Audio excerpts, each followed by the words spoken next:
Hey, everybody. My name is Pete Reilly, and I'm the Senior Vice President of Sales and Marketing here at AnswerRocket, and super excited for the webinar / chat, that we're setting up for today in this format. And before we dive in, just a few sort of housekeeping things. One is on the lower right of your screen, you'll see a little chat window. So if you have questions or as we're going through our discussion, please go ahead and type them in there. You can either, I think, if you use the @ sign, you can send one either, ideally to Amy Chisholm, who's our producer for today, or just go ahead and send it there. And what we're going to do is we're going to save those to kind of at the end of the discussion, and we'll sort of go through those, and Stan will answer those questions for you guys. And also in the chat window, so we're going to talk about Stan's book. I have a copy of Stan's book. Stan does not. Stan is still awaiting his copy of the book. We have them here in the U.S. And so we're going to talk about this book. And it was funny. Stan, I didn't even know you were writing a book. And I think I saw something on Amazon or LinkedIn or something. So we're just super fortunate to have Sthanunathan with us from Unilever to just talk about his book. We're going to talk about marketing. We're going to kind of run through AI and sort of its impact on that world.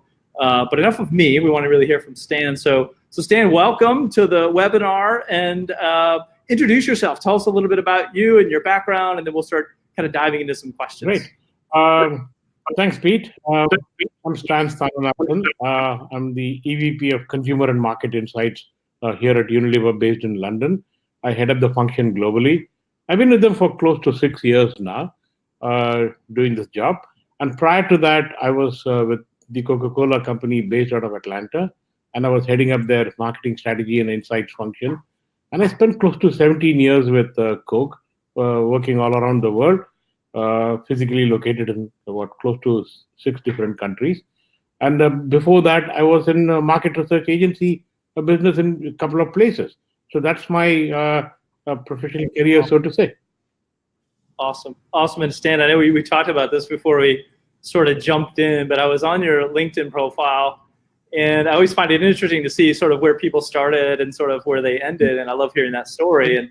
And you started studied mechanical engineering and then found your way into marketing. I think the audience would be just sort of interested in that story and how that trip happened, how that voyage happened. Yeah, and Pete, if you're looking for an answer that is going to tell you that I had a very clear vision on what I wanted to do in life, you're going to be deeply disappointed. Back in those days in India, parents tell you become an engineer or you become a doctor. Yeah. And the sight of blood completely put me off. So the only other option was to become an engineer. And that's how a mechanical engineer from a really good school back in India. And I don't think I had a clear plan in terms of doing mechanical engineering now. Yeah. And I think you said you sort of done some work there and just discovered certain work wasn't for you, and you just kind of dove into the marketing. Yeah. After I did my mechanical engineering, I worked for Firestone Tires back in India. Yeah. I worked with them for 2 years, and in hot shop floors. Realized that I'm not cut out for this kind of hard work, manual labor. I said, let me cut loose before it's too late. I went and did my MBA, and then got into marketing since then.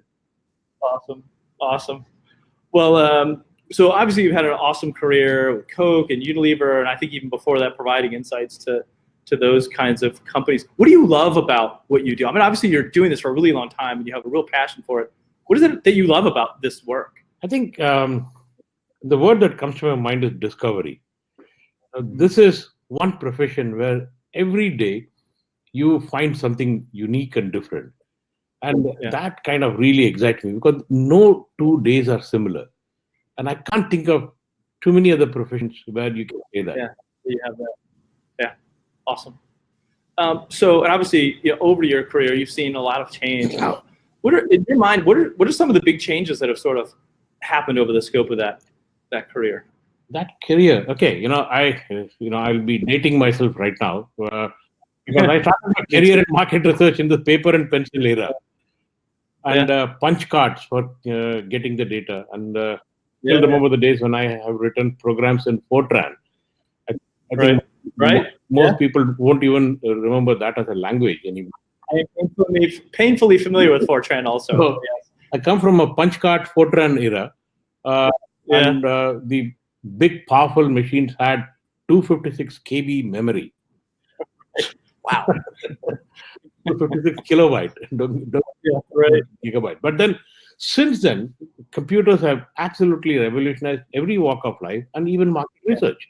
So the ability to process data has increased exponentially, and that has taken twists and turns over the years. And right now, we are in the midst of what I would call as machine learning and AI revolution.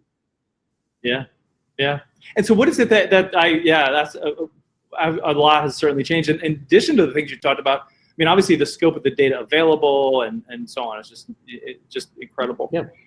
What inspired you or kind of got you interested in co-authoring a book on AI? See, over the last 4 years, we've been very aggressively trying to transform the function internally within Unilever to something that actually inspires and provokes internal business partners to take transformational actions. Now, to be able to do that, you need to really focus a lot of your time and attention on the higher end of the pyramid, so to say, the insights and the impact part of the pyramid, rather than the data, information, and knowledge part of the pyramid. To be able to do that, you need to leverage technology to the maximum possible extent so that you can free up yourself from all the grunt work and focus on the value-added work at the top of the pyramid. And when you actually start doing that, it becomes inevitable that you need to figure out how to automate some of the processes. Now, you can automate the process, but then that doesn't necessarily make you any smarter. It just removes the grunt work. But then when we start evaluating various AI techniques and tools, then we realize that, oh my God, there is a plethora of tools that are out there which can actually make you smarter as opposed to making you redundant. And when we started doing that over the last 2.5, 3 years, we found to our surprise that this is indeed a cool area. And then came the whole issue of, what can this be used for? And then the areas where it can be used for is actually quite wide. And that's what triggered me to do some more, reading up on what is the world of possible. And that got, me and the other co-authors excited to write a book on what is the world of possibility with AI and machine learning. Mm-hmm. Fantastic. And when you as you go through the book, so I think I mentioned I got through it this weekend. By the way, it's a really great sort of starting point. I think especially for clearly marketers who are especially in the CPG, just understanding sort of the landscape and so on. But if we start with, and you talked a little bit just a second ago about, yes, there's some automation, but what it's really about, how do I get smarter? How do I get smarter with that technology versus sort of making me redundant? In terms of kind of the major challenges that you think are facing marketers today, let's maybe start there and sort of unpack how AI sort of kind of ties in to that. So what are those big challenges that you sort of see out in your world today? I think both marketers and insight professionals are living in this world of and. And let me explain that. It is, you can't give up what you've done in the past at scale, but at the same time, a lot of new things are getting layered on. And what I mean by that is, television continues to be a main mass reach channel, but on top of it, this complex digital world has emerged. On top of that, television itself has become digital, and therefore, the world of reaching consumers has become incredibly complex. And with the world moving towards digital, data gets spit out at astronomical pace. Yeah. Now, the challenge, therefore, the marketers have is they get exhausted. The onslaught of stuff that is being thrown at them is actually unbelievable. So, therefore, people don't have time to pause and think strategically. Much as they are capable of doing it, they just don't have time to pause and say, what do I need to do? And that is probably the single biggest need now more than ever before. And that's exactly where automation, machine learning, and AI comes in. If I just take, our own work, that we are doing with you guys, producing reports at scale used to be full-time occupation of a lot of people. Now, is that something that enhances your value as a professional? Most certainly not. In fact, After some point of time, it can be a pretty soul-breaking work. But then you layer technology like AnswerRocket on top of what we have. Every company is data rich, by the way. I can't think of a single large company that is data poor. But are you knowledge rich, right, insight rich, and we have agility for action? And that's what something like what you offer. It takes away, it learns what you want, and it keeps growing with you, and it makes you smarter and smarter with every passing day, so that you don't have to spend time on doing things that you normally spend your time doing, and instead focus your time and effort on something much more valuable, much more strategic. Yeah, and I think just you're talking about this whole idea of and this, just sort of unpacking what you said. There's this enormous addition. There's no subtraction, right? I think very, very often it's just kind of adding more and more channels, more and more products, more and more brands, and so on to sort of keep track of. The data is growing astronomically, and it sounds like what you're saying is it's all about one of the biggest challenges in marketing is sort of, like you said, getting time to actually think versus pull data, put a report together, present it, and then sort of on to the next. I talked to one CPG, a VP of category management. One of the ways he described it, he said, we spend all this time thinking about causation and no time thinking about ideation. So I'm spending all my time just kind of pulling data and then putting the report together, and then before you know it, the next month's up and I have to do it again. And I don't actually kind of get to that, here's this innovation that that's going to actually move the ball for us. So it sounds like you're saying that's, in your mind, one of the larger challenges in the space. It is absolutely the biggest challenge. I think we have to redefine the role of marketers and insights professionals to people who provide ideas that inspire big growth. That should be the role, not fancy reports that have no life in them. Do you get at Unilever? Do you get folks kind of asking you about, hey, is AI going to take my job? How worried should I be? And those kinds of things. I mean, do you get those kinds of questions? And if so, how do you deal with them? All the time. The more you introduce AI, the more people get a little bit worried. Yeah. And my answer to that is very clear. If somebody comes and says, you think if my job is going to be replaced by AI, my answer to them is always in the form of a question. I ask them, what do you think your job is? And if your job, if you think is all about producing reports, 100%, the job will get replaced. Yeah. But if you think your job is all about, sitting with the business partner and, debating the so what and the now what of the data, as opposed to the what of the data, that's where human intelligence comes in. So therefore, I always tell my own people that, AI is not artificial intelligence. AI is augmented intelligence. Yeah. It is all about augmenting your intelligence so that you can look smarter. Do you want to look smarter? Show me one person who says, I don't want to look smarter. Yeah. In some ways, I feel like it can make us all much more human. Absolutely. And there is no replacement for human creativity. Yeah. Right. We're all trying to sort of do the job that machines do really, really well, and we don't. Yeah. I do think there's this tremendous opportunity to sort of, like I said, make us much more human in that. Absolutely. Using that technology. Yeah. So in the book, you talked about, more specifically as we dive into your world, it talks a lot about pricing, promotion, segmentation, and all these kinds of areas where this technology can apply. Are there any particular areas where you think, oh yeah, these are kind of the top three areas for me, where I think these technologies can very quickly start to add tremendous value? Yeah, when you talk about machine learning and artificial intelligence, immediately your mind goes towards how that technology can be used to mine structured quantitative data. Yes, that is a really strong use case for this technology. Right. The one that really caught the fancy of people internally is the application of machine learning and AI for unstructured data. Interesting. Especially when it comes to helping the business to identify product innovation, communication innovation, packaging innovation ideas by learning from unstructured data. That really caught the fancy, because then what that does is that it helps you to spot trends even before they have manifested in the marketplace. Yeah. And that is a real big competitive edge. And so that is something that, we have invested a fair amount of time, energy, and money over the last couple of years.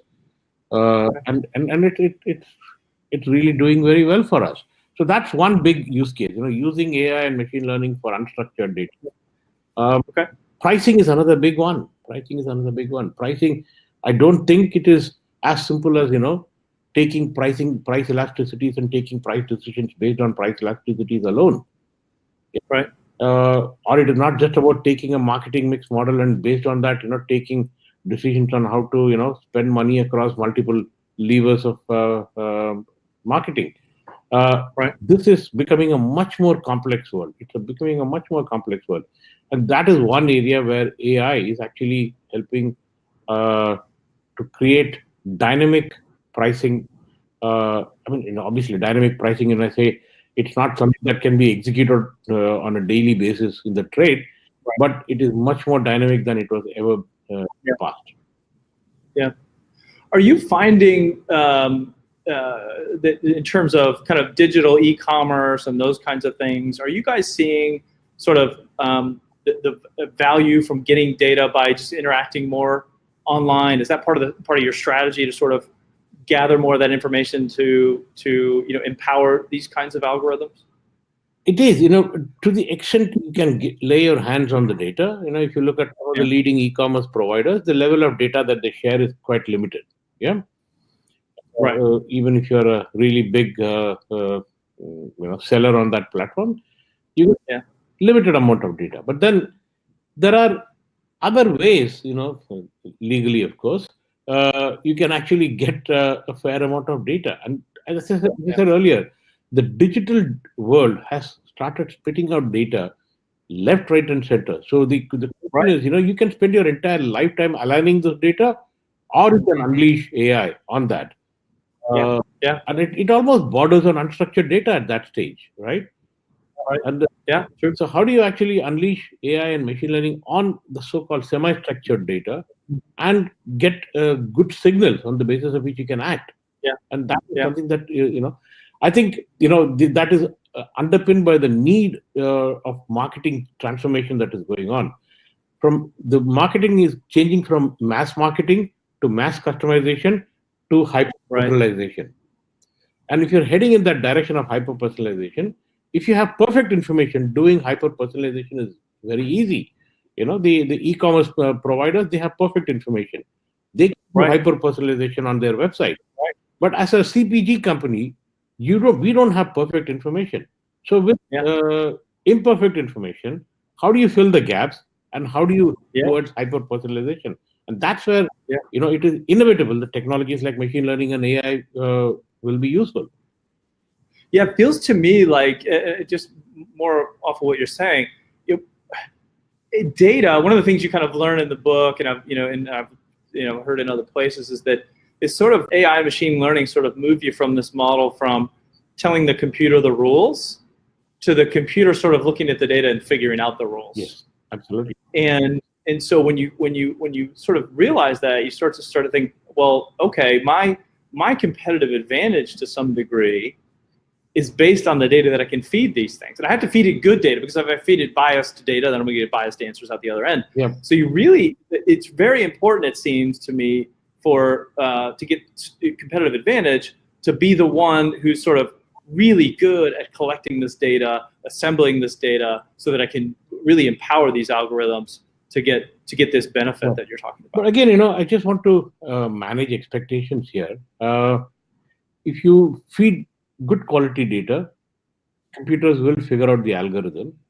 But that's exactly where humans have to step in, because you have to pass it through a sniff test. And then say, I turn the knob here and there to fine tune it. And that's where, human intelligence kicks in. And then once you do that, then, you're literally off to the races, because then the machine learns that, I made a mistake, let me get better. And then the next tune it a little bit more, based on not just your own judgment, but also what actually happened in the marketplace. So, you qualitatively and quantitatively keep fine tuning it. That's when the algorithms get smarter and smarter. And then yeah, no, you make it a great point, right? This is where the humans really need to get involved, is making sure that the data is the right data. It's clean. Yep. And I think you guys even talk about this in the book, right? It's the right data, it's unbiased, it's clean, and that the humans really need to guide that, because you can very quickly sort of get off the rails if somebody's not guiding that. Yeah, because this is, I always tell my own team that, the AI and machine learning is like a very high precision surgical knife in the hand of a monkey. Okay, if you don't know how to use it, it'll go around swishing and it'll cause damage. But in the hands of a good expert surgeon, he or she can save lives. Yep. This is, to me, the human is very important. Absolutely. And so for those new to AI, right? What are some of them in your minds? We've talked about data, and we've talked about the cleanliness of the data and so on. But if you were to sort of summarize, like, look, here's really the big things. As you wrote this book, you wanted to sort of impress upon people as takeaways about either how to use it or kind of the risks or dangers of AI and machine learning. What are those big things that you would want to kind of convey? Yeah, I'll have a broad guideline. Yeah, the broad guideline is start small, fail fast, and learn quickly.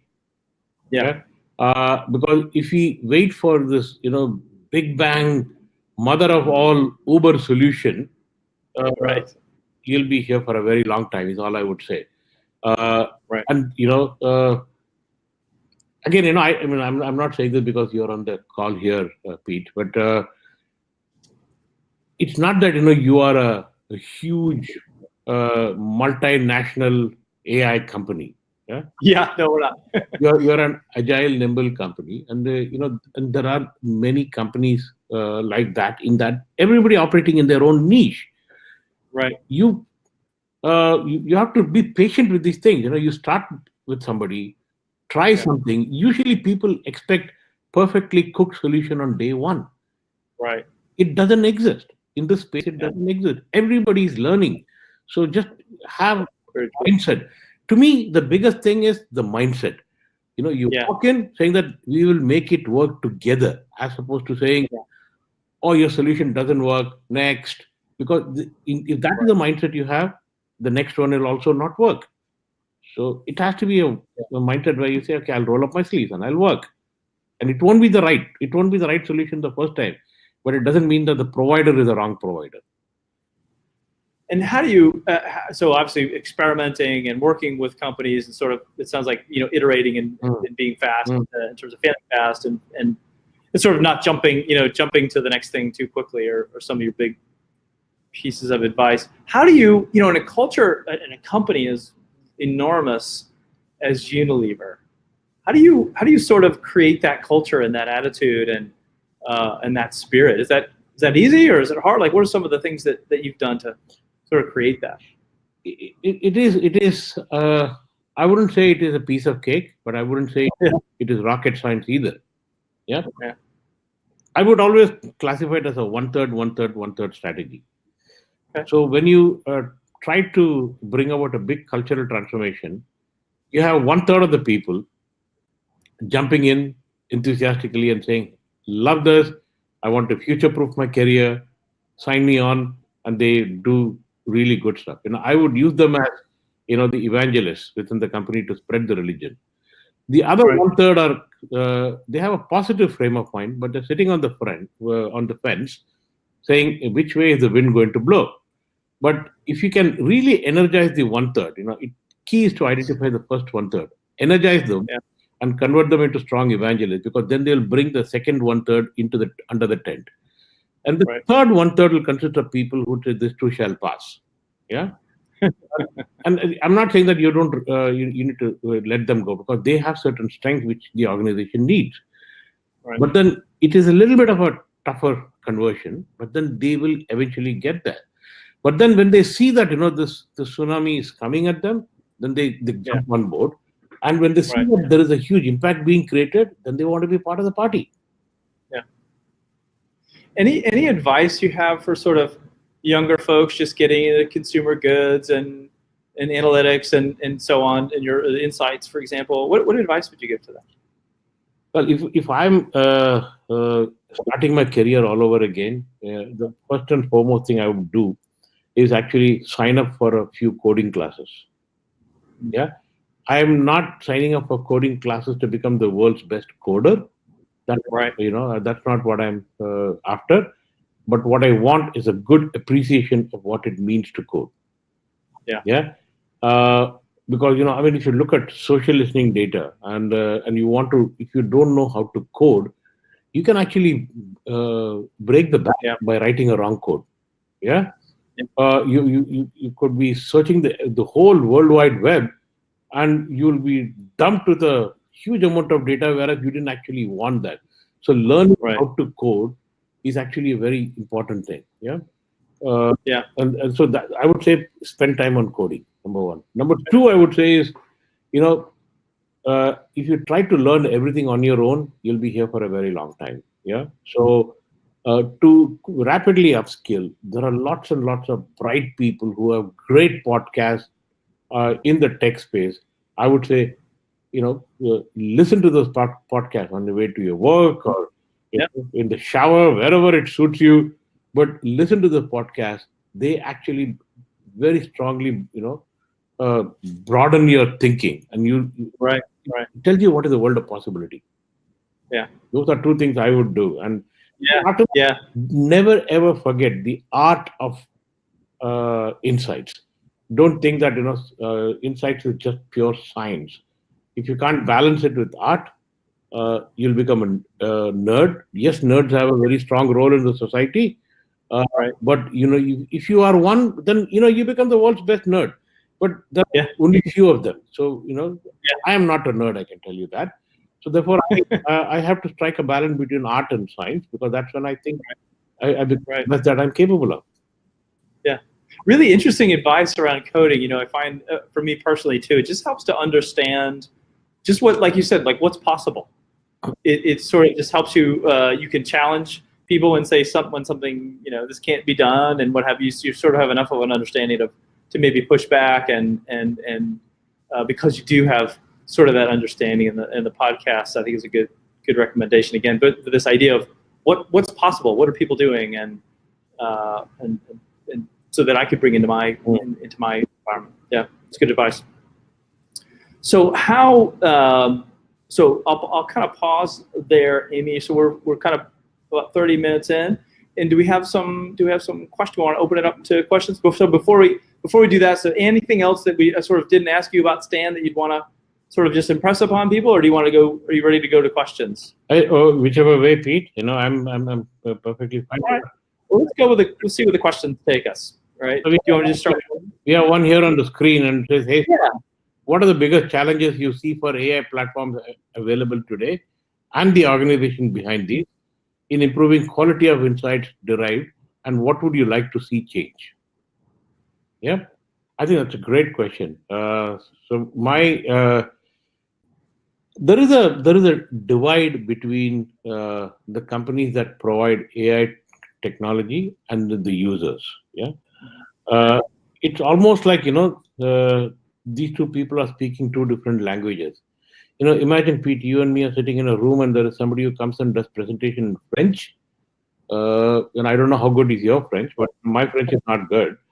But I'm sitting there and looking, I don't know what you're talking. So to some extent, people are, some of the companies who provide those technology are very enamored by what they have created, and they talk in a language which I would call a technical-ish. Yeah. And I think somewhere down the line, the AI companies could do a little bit with talking in English. Right. Yeah. By the same token, the users of the technology want everything on day one. So therefore, there is a bit of impatience, and they have to change too. So it's a two-way traffic. So both people have to adapt. And my only request to all the AI companies is that you can have the world's best coders and uber nerds to work on the technology, but also have simple translators Right. who can convert it into English and communicate to clients. Yeah. I think that's a bit of a gap area right now. Right.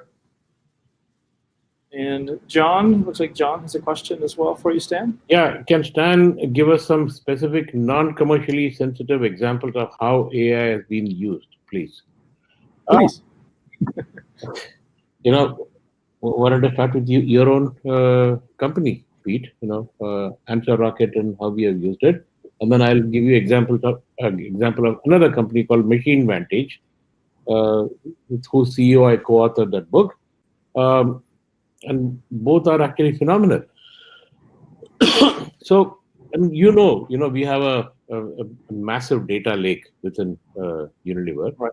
A lot of time and energy has been spent in creating the data lake, and it spits out phenomenal reports, ability to do amazing, deep dives and querying and so on and so forth. And we have a internally generated tool by our IT function called Livewire, which is shockingly good.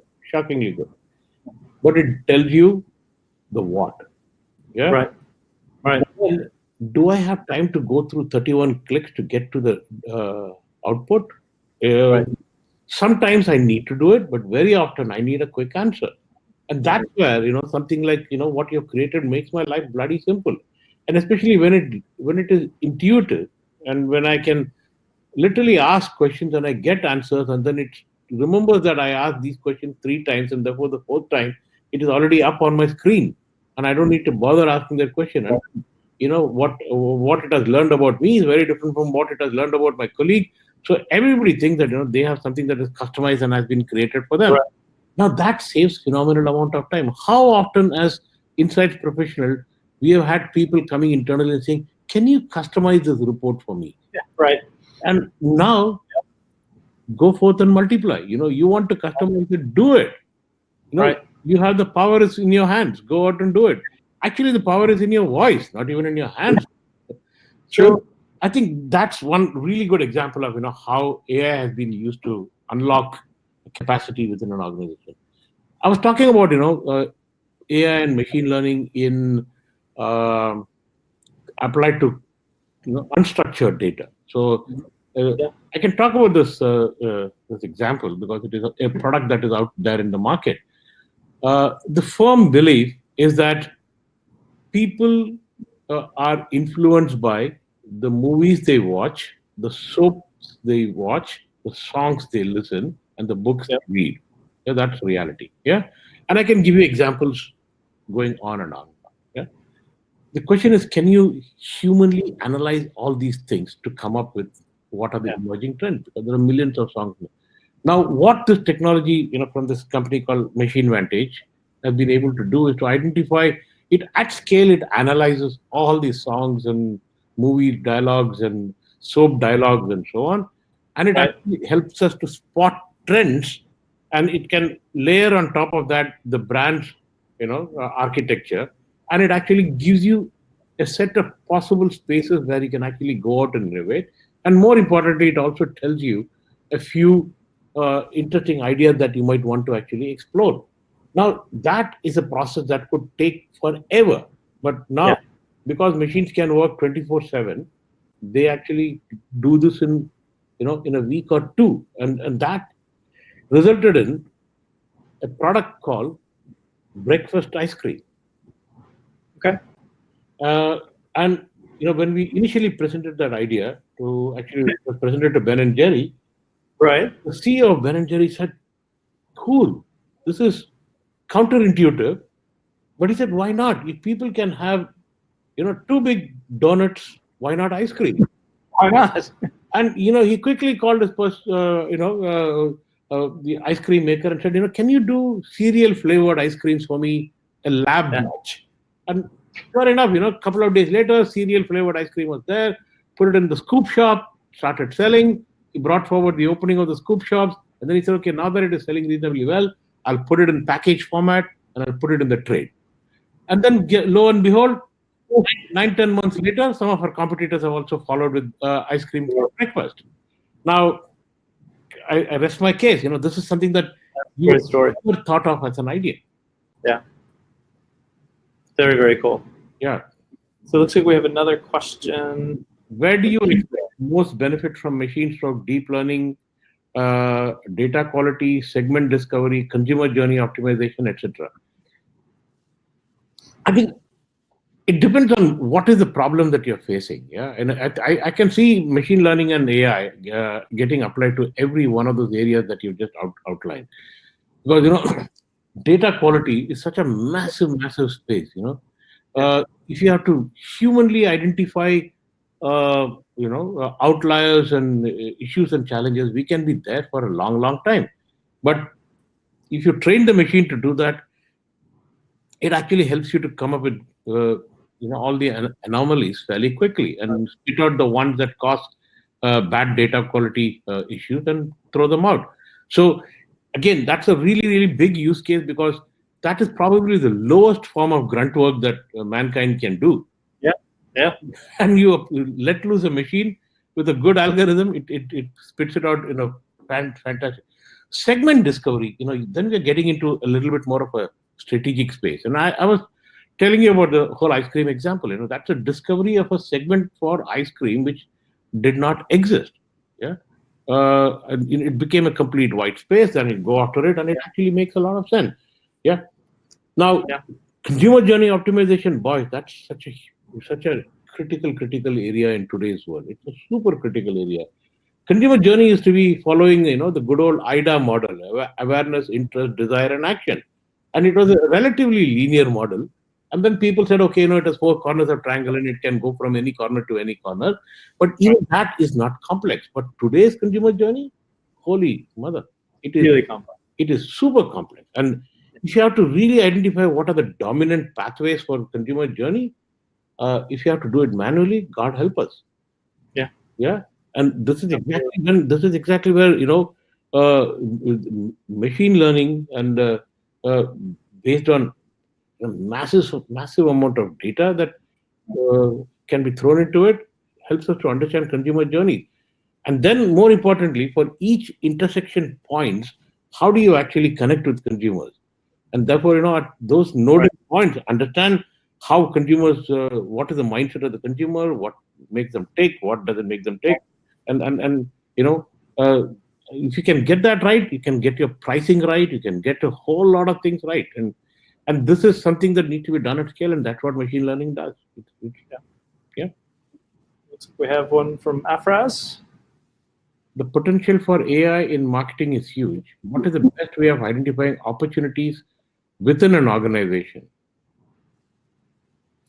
If you're starting off on the journey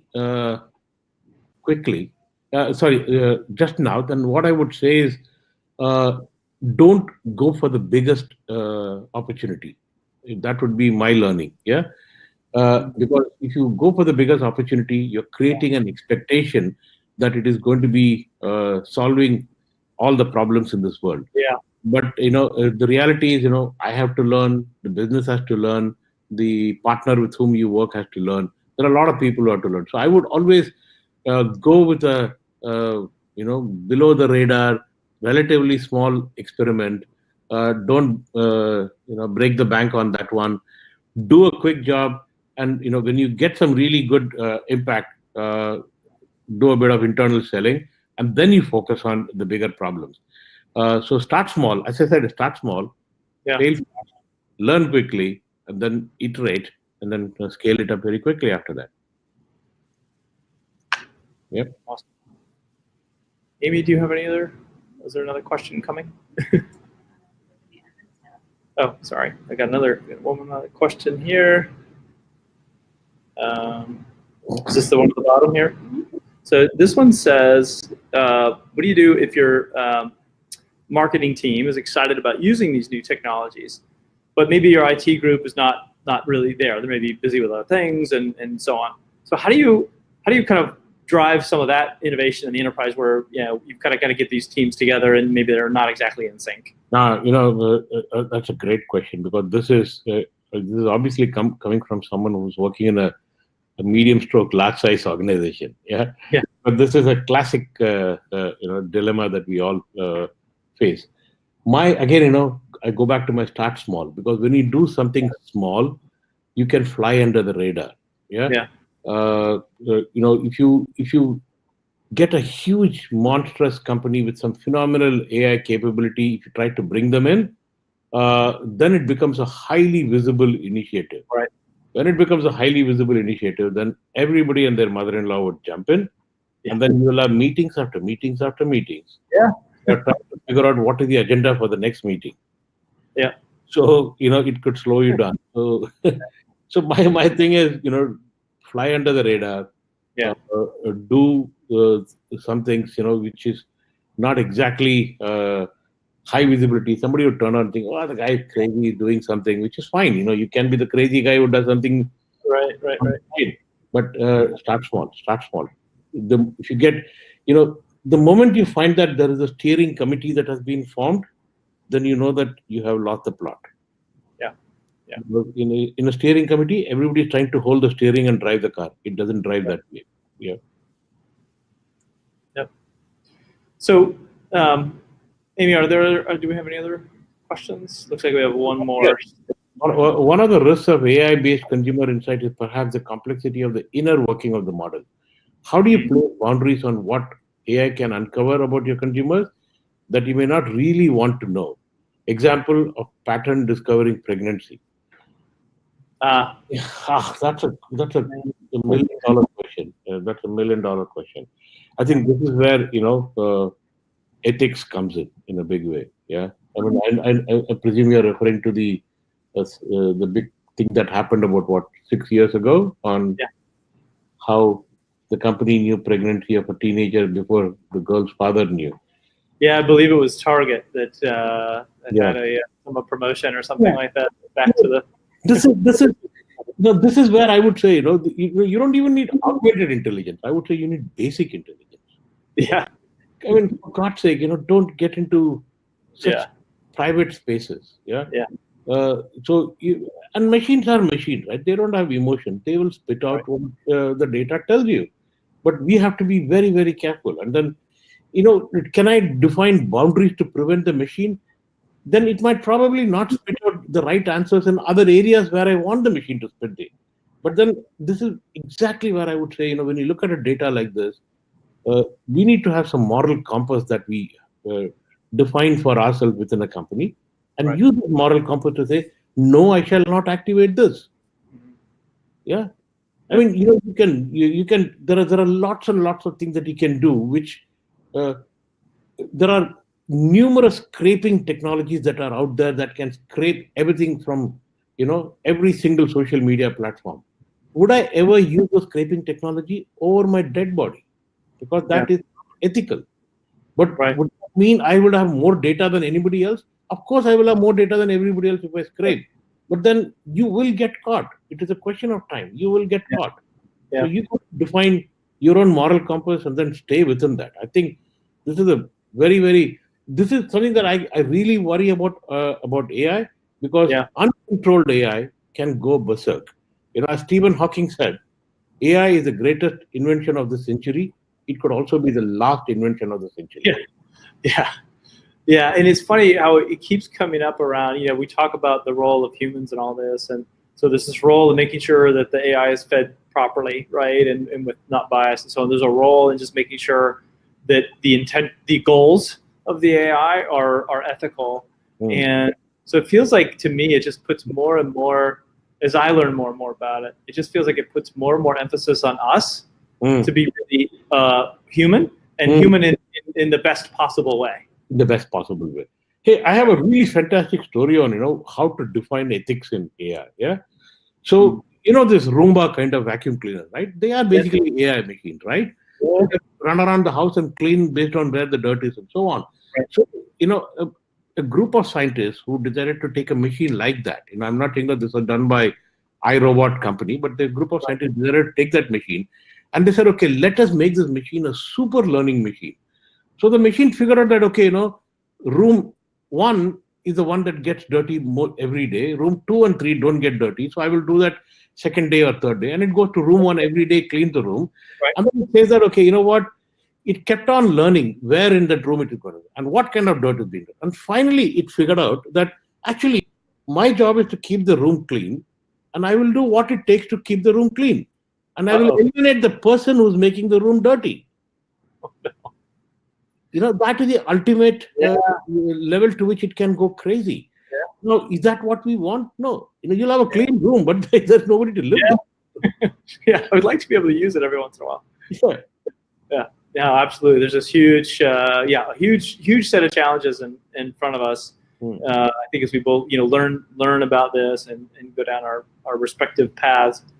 Stan, I can't thank you enough for partnering with us first of all, certainly, and the trust you've put in us as a company, and certainly joining us here today.